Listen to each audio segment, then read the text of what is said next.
Vai lá.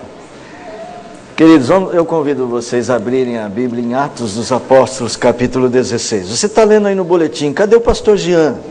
Chegou atrasado, não ouviu eu dizer logo no comecinho. O pastor Jean não passou bem essa tarde, ele me ligou, foi ao médico, foi medicado e nós concedemos a ele que descansasse um pouco, tá? Está com a garganta inflamada, peço as suas orações. Então, não é propaganda enganosa do boletim, não, é só uma emergência, não foi possível ser diferente. Irmãos, eu quero ler o texto que vai do capítulo 16, versículo de 1 a 5. E depois o coral irá cantar ao Senhor.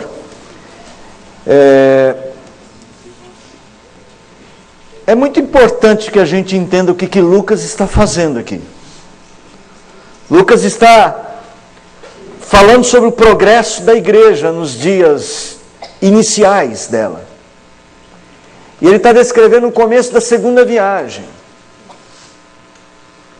Há uma coisa que eu acho que está em destaque, de uma certa maneira, ao longo do livro de Atos, que nem sempre a gente consegue perceber.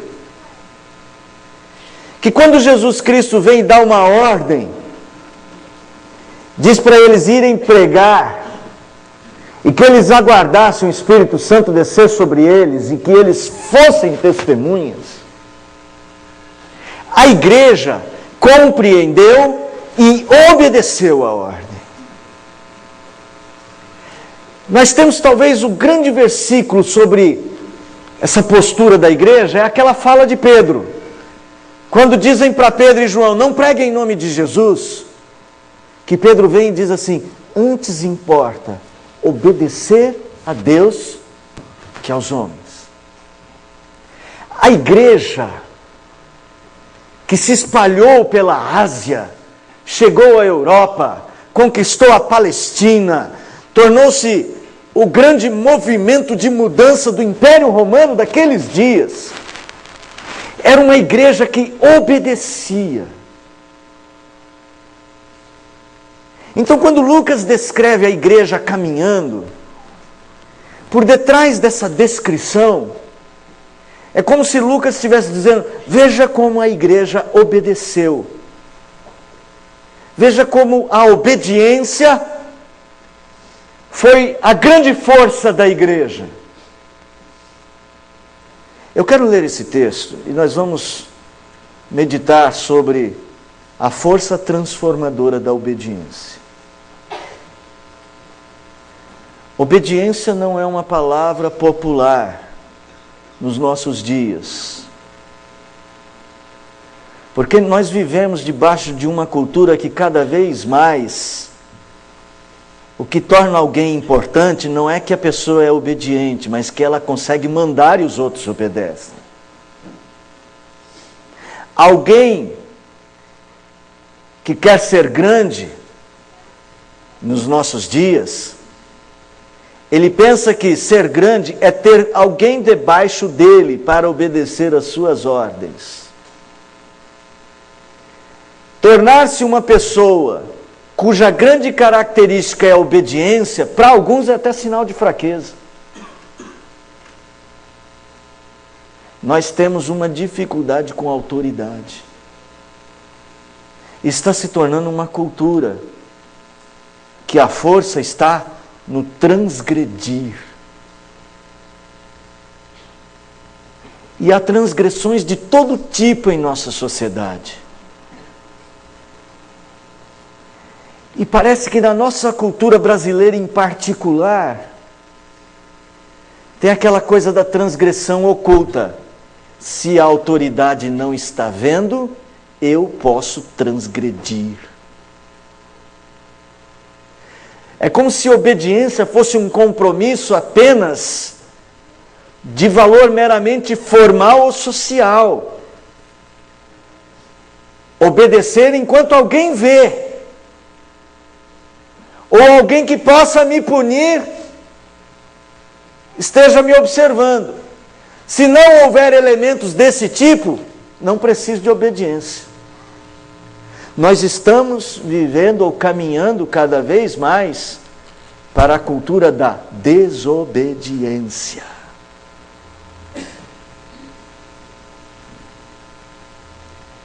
E nós já sabemos como está sendo difícil falar de obediência. Mas talvez a gente nem perceba. Mas esta palavra, obediência, esse conceito bíblico, pode ser a revolução que nós precisamos para uma vida melhor. Porque a própria Bíblia diz que para Deus é melhor obedecer do que sacrificar. Existe um potencial transformador no coração que sabe obedecer. E é isso que nós queremos olhar, ver nesse texto. Vamos pedir a esse texto que nos conduza desta maneira. Eu vou ler o texto, depois o coral irá cantar ao Senhor. Nós estamos no mês de missões e de uma certa maneira a obediência talvez tenha muito a ver com o crescimento da igreja. Nós vamos espalhar a luz de Cristo se formos obedientes. Bom, Paulo e Silas começam a caminhada da segunda viagem missionária desta forma. Chegou também a Derbe e a Listra. Havia ali um discípulo chamado Timóteo, filho de uma judia crente, mas de pai grego. Dele davam bom testemunho os irmãos em Listra e Icônio. Quis Paulo que ele fosse em sua companhia e por isso circuncidou por causa dos judeus daqueles lugares, pois todos sabiam que seu pai era grego. Ao passar pelas cidades, entregavam aos irmãos para que as observassem as decisões tomadas pelos apóstolos e presbíteros de Jerusalém. Assim, as igrejas eram fortalecidas na fé e dia a dia aumentavam em número. Vamos lá. Nosso Pai, guia-nos por Tua palavra e ajuda-nos a discernir a verdade e a verdade de quem nós somos e a nossa disposição para fazermos aquilo que Te agrada. Tudo o que precisamos, Senhor, é que a Tua palavra nos ilumine e nos conduza. Pedimos que o Senhor nos torne humildes diante da Tua palavra, para expor e aprender de Ti. Ajuda-nos e socorra-nos em nome de Jesus. Amém. Irmãos, é mesmo difícil a ideia da obediência e entender a obediência como uma força. Especialmente nessa nossa sociedade cada vez mais egocêntrica. Nesse modelo em que as pessoas querem se impor. As pessoas não querem estar sujeitas a alguém. Elas só se sujeitam a alguém quando não tem outra opção. Porque o sonho de todo mundo é mandar, não é obedecer. Até dentro da igreja nós estamos vendo essa manifestação de um evangelho que o melhor é ser cabeça, não ser cauda. Porque o sonho de todo mundo é mandar. O ideal de obediência? Que história é essa? O ideal de estar sujeito à autoridade? Nós temos dificuldade com a autoridade, gente. E cada vez mais essa dificuldade se mostra em níveis altíssimos. As pessoas não querem nem que a gente defina quem elas são. Se nasce homem, eu é que me defino. Se nasce mulher, eu é que me defino. Isso é a nossa dificuldade com a autoridade. Não me diga o que fazer. Não me defina. Eu não quero nem saber. Eu sou dono do meu nariz. É assim que a gente pensa. Vocês acham que as escolas, os professores estão felizes porque as crianças são obedientes? Nós estamos vendo a dificuldade de começar lá. Os aluno que chega, criança ainda, senta, pergunta aí os professores. O professor fala, você trouxe o caderno? Eu não. Você não vai estudar? Eu não. Bom, isso podemos falar às vezes até dentro da nossa própria família. Quando Lucas escreve esse trecho, nós estamos vendo aqui o início da segunda viagem missionária. Vamos voltar um pouquinho lá, você vai ver no verso 40 do capítulo 15, que Paulo e Silas são encomendados pelos irmãos à graça do Senhor, e eles começam essa viagem. Eles entram ali na Ásia Menor, pela Síria, eles vão pela Síria, depois caminham ali. Depois você olha aí no mapa. Chegam ali até a Cilícia, que é a porta da Ásia Menor. E dali eles vão para a cidade de Listra. Eles passam em Derbe e chegam a Listra. Veja que, embora ele esteja descrevendo a segunda viagem missionária, o que acontece? Nessa segunda viagem missionária, a intenção era voltar para as igrejas que haviam sido plantadas na primeira viagem missionária, para fortalecer aqueles irmãos, para animar aqueles irmãos, para ver como aqueles irmãos estão, e também levar uma carta, ou as ordens dadas pelos apóstolos e presbíteros, a decisão do capítulo de número 15. Lembra que eles tiveram uma luta, passaram pelas primeiras, plantaram as primeiras igrejas e muitos gentios se converteram. E de repente os judeus falam, e agora, eles devem circuncidar ou não? Aí há uma discussão entre eles, e o parecer é, não vamos obrigar a circuncidar ninguém. Então Paulo é que defendeu essa tese. E agora eles têm que levar a notícia para as igrejas, para dizer, olha, o concílio lá de Jerusalém decidiu, não é preciso circuncidar os gentios. Esse aqui é o pano de fundo, é o que está por detrás dessa passagem.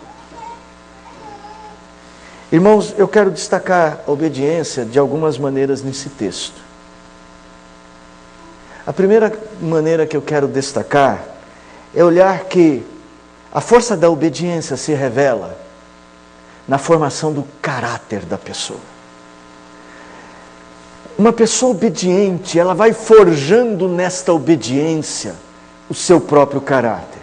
E nós vamos olhar para Timóteo. Veja, o objetivo de Lucas não é mostrar como a igreja está crescendo?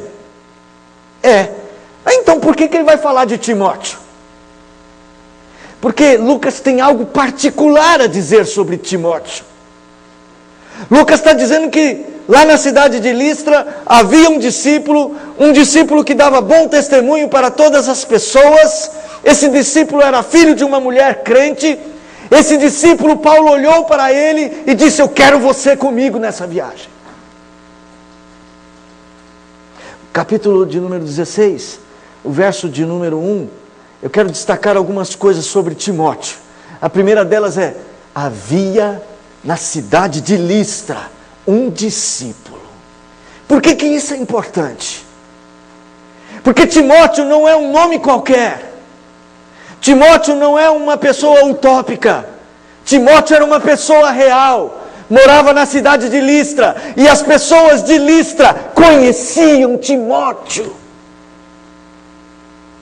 Irmãos, o caráter deste jovem era conhecido. Ele é definido aqui pela palavra mafetes, discípulo, que quer dizer alguém que segue um mestre. Timóteo era alguém que seguia um mestre. É assim que Lucas, ele não fala assim, encontramos um crente, encontramos um seguidor. Ele tem uma definição para este jovem. Ele era alguém que seguia o mestre. Irmãos, e as pessoas de Listra conheciam Timóteo. Sabe lá onde você vive? Sabe, lá no seu trabalho, na empresa, na escola, na vizinhança, as pessoas que te conhecem, o que elas dizem de você. De Timóteo, as pessoas diziam: este é um discípulo. Você entende a força desta palavra? Se as pessoas tiverem que definir a sua vida, como é que elas vão definir você? Vai lá o economista? Vai lá o estagiário? Vai lá o professor? Tudo bem, essas coisas são boas.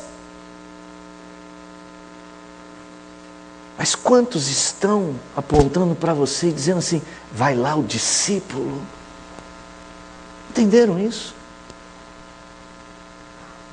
Havia em Listra, havia ali, a força dessas palavras existia naquela cidade, uma pessoa.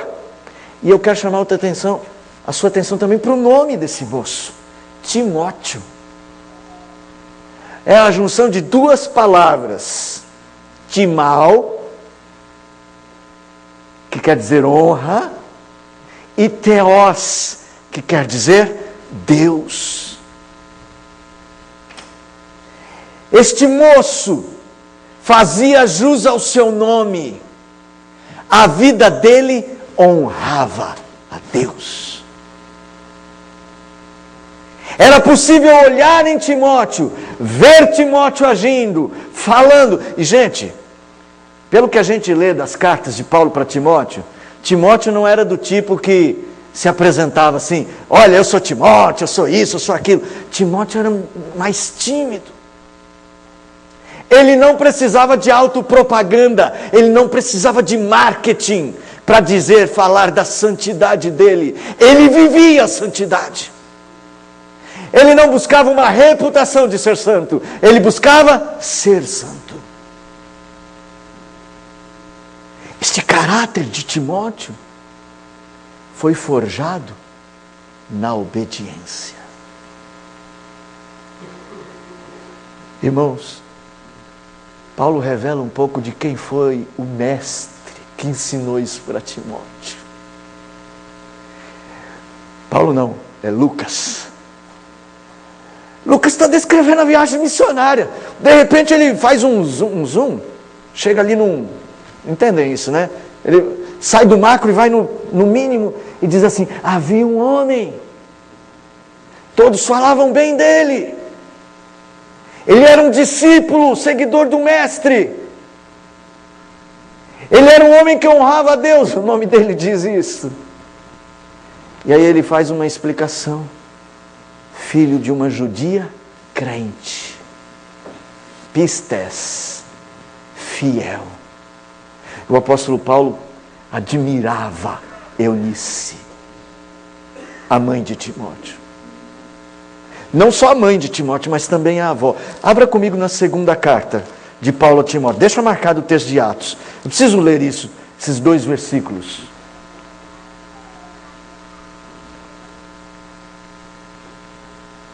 Paulo chega para Timóteo na segunda carta.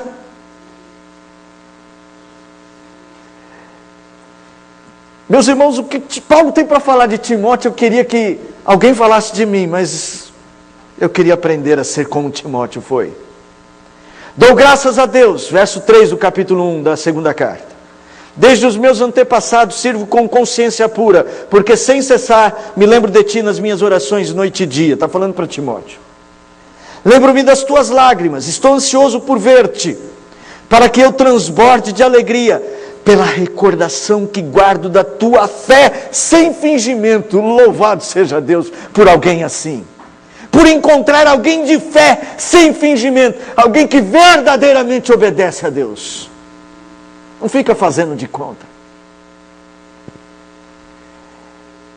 Paulo diz assim: a mesma fé que primeiramente habitou na tua avó Lóide e em tua mãe Eunice, e eu estou certo que também em ti. Gente, eu fico arrepiado. de ver que este moço estava reproduzindo o que a sua mãe ensinou, a sua mãe crente, uma judia crente. É o que o texto de Atos diz. E o que a avó dele ensinou. Ele não precisou reinventar a roda do Evangelho. Ele só precisou permanecer firme, em obediência. Ainda em 2 Timóteo, capítulo 14. Capítulo 3, verso 14. De novo Paulo para Timóteo: tu, porém, permanece naquilo que aprendeste e de que foste inteirado, sabendo de quem o aprendeste, e que desde a infância sabes as sagradas letras que podem tornar-te sábio para a salvação pela fé em Cristo Jesus. Bendito seja o Senhor. É abençoado quem pode olhar para os seus pais e dizer: eu sei de quem eu aprendi a andar com Cristo. E é mais abençoado quem olha para os seus pais, vê o exemplo de Cristo e continua obedecendo. Irmãos, o caráter de Timóteo foi forjado na obediência. Voltando para Atos 16, verso de número 2. Duas coisas que eu quero chamar a atenção. Que desse moço, os irmãos de Listra, e não só da cidade de Listra, também de Icônio, aquelas cidades que eram bem próximas, que Paulo corre de uma para outra, porque ele é perseguido, uma chega na outra. Ele fala assim: os irmãos da cidade falam de Timóteo. Dele dão bom testemunho. Essa palavra testemunho é martirel. É como se eles falassem de Timóteo: este jovem é alguém que paga o preço para se parecer com Cristo. Mais ou menos isto. Paulo, se fosse técnico da seleção, só convocaria gente boa para o time. No caso dele, para a comissão de evangelização, ele falou: eu quero esse moço na equipe. Eu preciso de alguém assim. Ele é jovem, eu quero andar com este jovem. Paulo, lembra que ele teve há pouco, no capítulo, um pouquinho antes do capítulo anterior, a semana passada, nós falamos de jovem e falou assim: eu não quero João Marcos. Paulo era muito exigente, vocês sabem disso. Tinha um coração enorme, mas era muito exigente. Imaginem quem é Timóteo, que Paulo chega e fala: eu quero este moço com a gente. Verso de número 3. Quis Paulo que ele fosse em sua companhia. E vocês já sabem pelo capítulo anterior que ele é exigente. Irmãos, obediência tem a força de moldar o nosso caráter. Se não formos obedientes, podemos tentar mudar o nosso caráter pela educação, podemos tentar mudar o nosso caráter pela aquisição de fama ou de dinheiro, mas a força de mudar um homem de dentro para fora, só a obediência. Às vezes é difícil obedecer o pai crente, exigente. Às vezes é difícil obedecer a palavra de Deus. Mas a obediência tem a força da transformação do caráter. Isso aconteceu com Timóteo. Bom, eu preciso terminar o sermão hoje ainda, então vamos adiante. Estou muito motivado com Timóteo. Irmãos, Paulo tinha uma tarefa que eu achei estranha. Versículo de número 3. Quis Paulo que ele fosse em sua companhia, e por isso circuncidou por causa dos judeus daqueles lugares, pois todos sabiam que o pai dele era grego. Vem cá, O apóstolo Paulo, lá no capítulo 15, vai diante dos outros apóstolos e fala: de jeito nenhum nós vamos circuncidar os gentios. Circuncisão, gente, é só um sinal, nada disso. Para que a gente vai circuncidar os gentios? Eles não são, não faz diferença. E o pior é que a decisão que ele leva para as igrejas é a decisão de que não é para se circuncidar. Agora o apóstolo Paulo desistiu. O que ele fez? Irmãos, aqui para mim, aqui é um exemplo de obediência do apóstolo Paulo, em que a obediência é a única força que vai ensinar você a matar o velho homem e a fazer morrer o ego. Para fazer aquilo que Jesus Cristo mandou a gente fazer, negar-se a si mesmo, não é fácil. É a obediência que forja essa possibilidade. Às vezes, você não sente vergonha de você mesmo, porque você pensa mais em você do que em Deus, e escolhe mais as suas opções que as opções que Deus determina. Mas você, quando está assim diante de uma decisão que é ou você ou Deus, às vezes não é difícil tomar a direção que Deus aponta. Irmãos, o que o apóstolo Paulo está fazendo é fazendo com que a obediência a Deus se torne maior do que os próprios pressupostos dele. Deixa eu tentar explicar isso. A obediência, ela se torna forte quando ela visualiza algo maior que nós. Nós pagamos o preço para obedecer, mesmo quando a gente não quer, quando a gente às vezes tem até outra opinião, porque a gente entende que a obediência nos leva a algo maior. O apóstolo Paulo tinha assim convicção de que a circuncisão nada era. Ele escreve isso nas suas cartas: a circuncisão nada é. Mas o ser nova criatura, isso é o que importa. O que importa não é o que a gente faz exteriormente, mas é o que Deus faz interiormente. Paulo tinha essa opinião. E gente, se fosse talvez alguns de nós, talvez até eu mesmo, ia falar assim: não, nada disso, eu não vou ficar com esse negócio não, eu já sei que circuncisão nada é, pouco me importa os que aceitam ou não aceitam, é isso e pronto. A minha palavra é a última. Paulo não está disposto a fazer valer a sua vontade. Ele visualiza algo maior. Ele visualiza a vontade de Deus. Ele vai sair para pregar. Ele vai dizer assim: para que eu vou atrapalhar a vida daqueles que são judeus? Se a circuncisão nada é, vamos circuncidar Timóteo. Não é uma questão de valer a minha opinião. Gente, daquele concílio de Jerusalém, a minha ideia é de que Paulo é que saiu vencedor da discussão. Mas Paulo não está disposto a usar isto. Paulo não quer fazer valer a sua personalidade. Paulo quer só obedecer a ordem de pregar o Evangelho. Aliás, o texto que nós lemos hoje, lá em 1 Coríntios, capítulo 9. Paulo fala assim: eu preciso salvar judeus? Eu vou do jeito do judeu. Eu preciso falar com gentios? Eu vou como se eu não tivesse lei. Eu preciso salvar os fracos?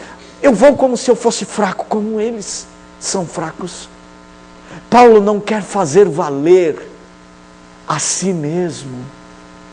E talvez essa seja uma das características de nosso tempo que mais nos atrapalham. Nós queremos fazer valer a nossa opinião.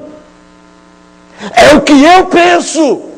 É o que eu quero, é o que eu sinto que deve ser feito. E quando isso não acontece, eu não quero saber.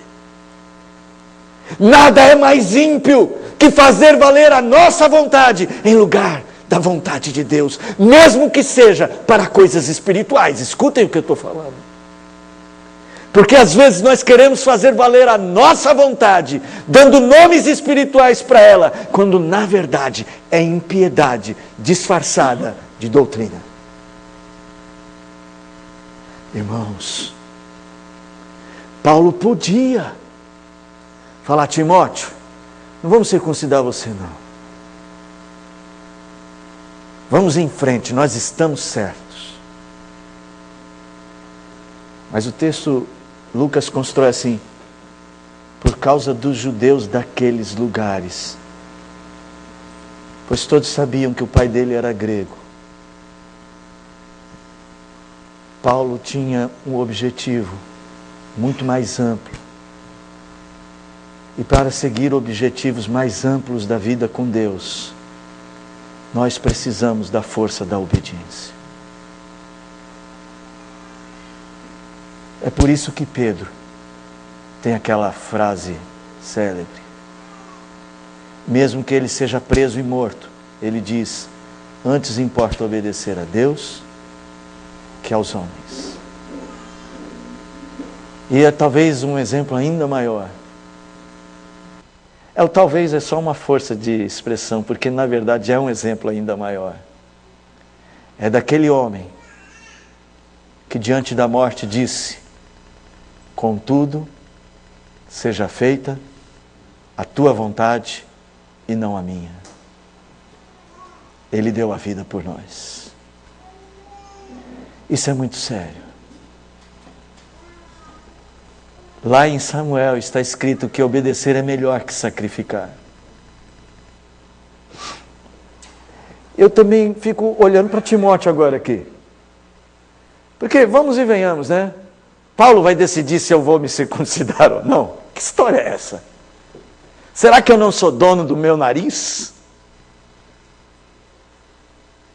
A humildade obediente de Timóteo, que também vislumbrou algo maior. Tudo bem, eu só quero fazer a vontade de Deus. Imagino eu que talvez fosse uma palavra ser dita. É assim que o Evangelho precisa de você e de mim, humildes e obedientes.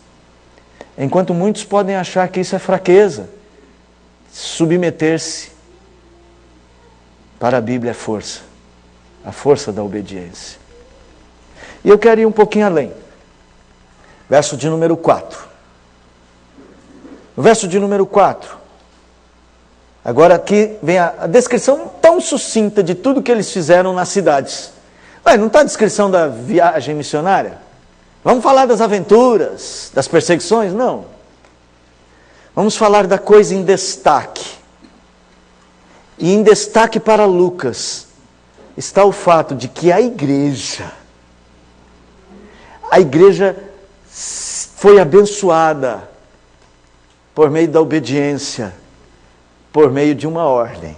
Gente, hoje em dia ninguém gosta de receber ordem. O quê? Como a palavra presbíteros significa ancião, ou dizer assim, como seria dito hoje, o quê? Aqueles velhinhos lá de Jerusalém, decidindo o que nós vamos fazer? Alguém que nem está aqui, falando o que é certo e errado para nós? Ao passar pelas cidades, entregavam aos irmãos, para que as observassem, as decisões tomadas pelos apóstolos e presbíteros de Jerusalém. Só para você ter uma ideia da força desse versículo, a palavra a expressão decisões tomadas são duas palavras: dogmata, ou seja, o decreto, a determinação, e a outra é kekrizo, é assim como se fosse um juízo, uma ordem. uma ordem a ser obedecida. E o texto, quando ele fala assim, que entregassem, não é entregar assim, e aí, veja o que vocês acham. Não parece um pouco assim autoritário? Talvez seja mesmo. É que nós temos uma dificuldade tão grande com a autoridade. Nós queremos tanto mandar em nosso próprio nariz, que nós queremos fugir da ideia de autoridade. Mas a verdade é que nós precisamos da autoridade. Mas a autoridade implica em obediência. Se você olhar para o versículo de número 4, você perceberá uma coisa: como a obediência é abençoadora. A gente pensa que a obediência pode se tornar opressiva. Ah, se eu for muito obediente, vão me oprimir. É assim que nosso mundo pensa. Mas o que será que Jesus Cristo queria dizer quando disse: toda autoridade me foi dada no céu e na terra? Ide e fazei discípulos. Vão e façam pessoas que ouvem e seguem o seu mestre. Será que ele não estava falando da relação entre autoridade e obediência? A autoridade é abençoadora quando você a recebe com obediência. E, portanto, a própria obediência tem uma força abençoadora. Irmãos, o verso de número 5 está propondo uma reflexão sobre qual era o segredo daquela igreja. Ele diz assim: as pessoas eram fortalecidas na fé e dia a dia aumentavam em número. O que pode fortalecer a nossa igreja a ponto de torná-la uma igreja verdadeiramente fiel? O que pode nos abençoar a ponto de nós sermos bênção para outras pessoas e falarmos de Jesus para outras pessoas com respeito? É se elas virem em nós o que os homens de Listra viram em Timóteo. E eu posso dizer: obediência.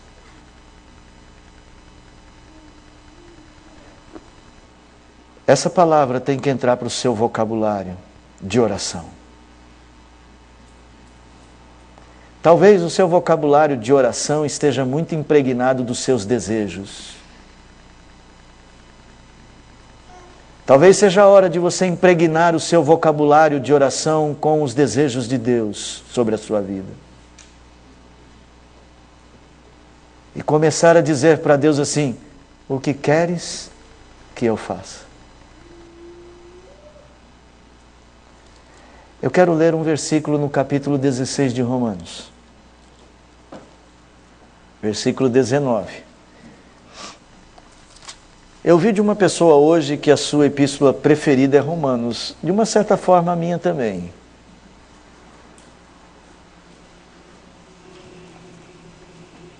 Em Romanos tem alguns versos que eu amo muito. Todas as coisas cooperam para o bem daqueles que amam a Deus, daqueles que são chamados segundo o seu propósito. Outro verso que eu amo muito: em Cristo seremos mais que vencedores. Mas tem em Romanos textos que eu gosto muito, como aquele: ninguém vive para si, nem morre para si, porque se vivemos para o Senhor vivemos, se morremos para o Senhor morremos, quer pois morramos ou vivamos ou morramos, somos do Senhor. Esse é disparado o meu preferido. Mas estou aprendendo a gostar desse 19 do capítulo 16. A respeito dos crentes, Paulo diz: pois a vossa obediência é conhecida por todos. Por isso me alegro a vosso respeito, e quero que sejais sábios para o bem e simples para o mal. Reflita sobre isso. Reflita mesmo. Se algumas das posições que você está tomando não são posições desobedientes, assuma. Seja sábio para o bem. Seja alguém que busque a vontade de Deus. Se há algo que talvez nós precisemos tanto nos dias de hoje, é de uma cultura de obediência à palavra de Deus, a Deus. Porque se ainda não estamos brilhando como deveríamos, sinal de que ainda somos muito desobedientes. E se ao nosso redor a nossa luz não está sendo notada, isso precisa mudar. Tudo o que queremos, Senhor, é uma vida reta, um coração humilde, a renovação de nossa fé todos os dias. Tudo o que queremos é fazer a Tua vontade e sermos Teus instrumentos. Lutamos contra nós mesmos, Pai, porque às vezes dentro de nosso coração há outros interesses, outros amores, que superam, ó Deus, o amor que temos por Ti. Clamamos que nos ajudes, que nos transformes. Senhor, temos sido tão empobrecidos quando ouvimos mais a voz do nosso coração que a Tua. E a nossa vida tem sido mais triste, mais solitária, mais sem o Senhor nessa vida. Muda o nosso coração e nos ensine isto, Pai. Que o caminho da obediência nos renove. Que escolhamos antes a Ti que a nós mesmos. Antes cumprir o Teu querer que o nosso. Que a nossa vontade seja moldada na Tua. E assim possamos brilhar como uma luz neste mundo perdido. Senhor, humildemente nos ajude. É o nosso pedido. Nos transforme. Produza em nós o caráter que Te honra. Dá-nos esta força da obediência. E que ela seja abençoadora. Que a graça do nosso bom Deus, o Pai, e o amor insondável de Jesus Cristo, Deus Filho,